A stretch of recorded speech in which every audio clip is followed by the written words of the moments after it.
Hello বন্ধুরা, আনন্দী ধারাবাহিকের নতুন আপডেট নিয়ে চলে এসেছি। আজকে আমরা দেখব যে আনন্দী অজ্ঞান হয়ে পড়ে যায় বাবার মৃত্যুর খবর শুনে। তাই সম্পূর্ণ ভিডিওটি দেখতে থাকুন। আনন্দীর বাবার বিনামূল্যে চিকিৎসা হবে শুনে নন্দিনী আদি জামাইবাবুকে সাথে নিয়ে পরিকল্পনা করে আদিও তার মাকে অপদস্থ করার জন্য। তাই ওটির মধ্যে আনন্দীর বাবার যখন অপারেশন হবে তখন আদি জামাইবাবু ভুল ওষুধ দেওয়ার উদ্দেশ্যে ওটির ভেতরে ঢুকে যায়।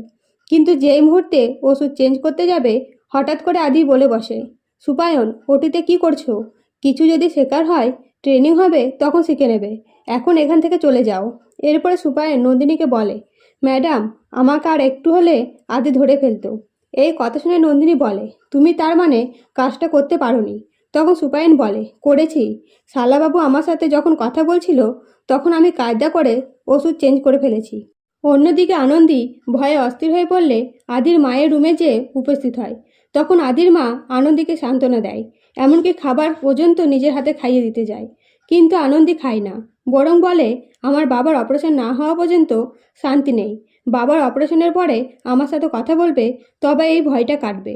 এরপর আদি অপারেশন করতে গিয়ে সুপায়নের দেওয়া ওষুধ দিয়ে ফেলে, আর তার ফলে আনন্দীর বাবার মারা যায়।